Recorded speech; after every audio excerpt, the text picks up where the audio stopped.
For the Stars is a game about exploration, discovery, and innovation. The moment you land, survival starts.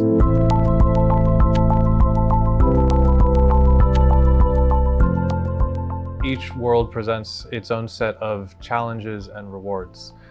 Your base becomes the springboard for venturing further, delving deeper, and building bigger. For the Stars is a highly ambitious project, and we want to deliver a wide range of player experiences, from exploring worlds and building civilizations to encountering alien races and strange creatures. For the Stars is a sandbox of interconnected systems, survival, automation, base building. We're building in these vicious storms and hostile environments. The first steps on the new planet are treacherous and daunting.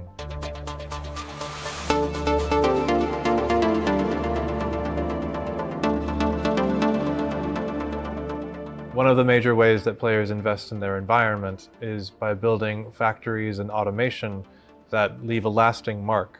In most automation games, the most important things from turning a base into an automation system is harvesting and then production.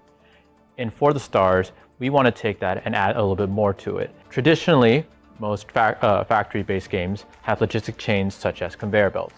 We want to expand that and show that we have liquids and gases, so things like pipes and ducts to move these type of resources. Drones is also one of our big things, where personal drones are what players can use as their bread and butter to move things around, to manipulate the world around them. One of the biggest challenges behind implementing the conveyor belt system is making the factory gameplay feel good at scale. By representing conveyor networks through a planar graph and leveraging GPU instancing for large numbers of visible moving parts, we're able to keep production lines responsive and performant, even when resources are moving across large distances.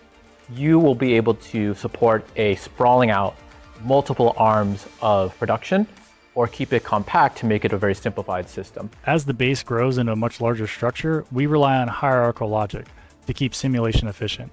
So systems that are far from the player don't need to run at the same visual and update costs as a nearby gameplay.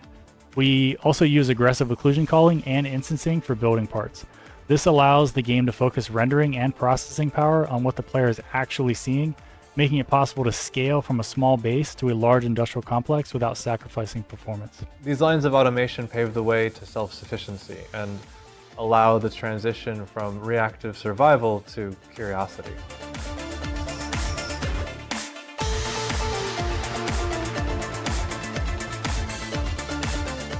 Survival starts from the moment that you land. The planet's not going to wait for you to get comfortable. And from the very beginning, you're going to have to be thinking about your survival. That's where the Genesis Pod comes in. The Genesis Pod is your lifeline on the planet. It's your first anchor, your first shelter, your first home, your first foothold. But the Genesis Pod's not really meant to do everything for you. It's kind of like your lifeline against the challenges of the planet. When the pod first lands, it's running on limited power. That means that it's really only giving you the most basic of functions. But even then, the Genesis Pod is still just the beginning. To really thrive, players need to build outward, establish more infrastructure, and take greater control over their place on the planet.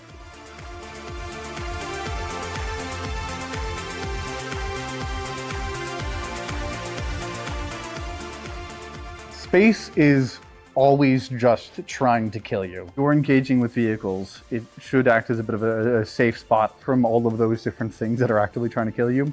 Like any other vehicle you'd expect to have in games, you'll be able to put things in it and take the resources from different points of interest that you're visiting. But then also I want players to kind of look at the situations they're getting themselves into. If you're going to explore some old large ruins, you might have to think what kinds of gear you're going to need. Am I going to need to take something that's going to help deal with radiation? What kinds of weapons would I want in that scenario? Is it going to be like a lot of like tight corridors? That in addition to, of course, just being able to be a little hoarder gremlin and just take everything you want. I want a lot of the player skill to not be driven by how good is specifically your motor reflexes. I want it to be driven by how well are you understanding and responding to the situations around you.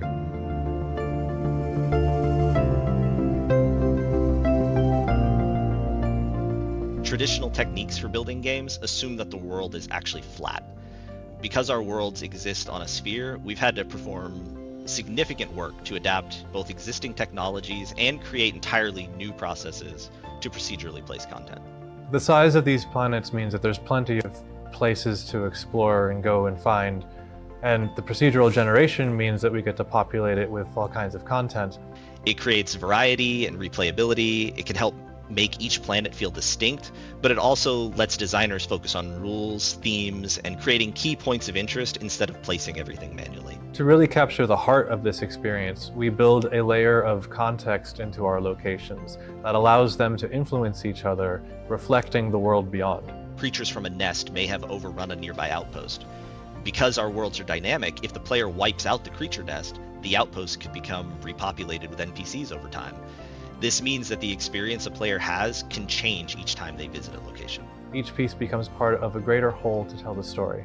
And these details conspire into experiences that are not just different, but distinct. As we continue to apply that same lens throughout our gameplay systems, I look forward to sharing more of those details with you soon.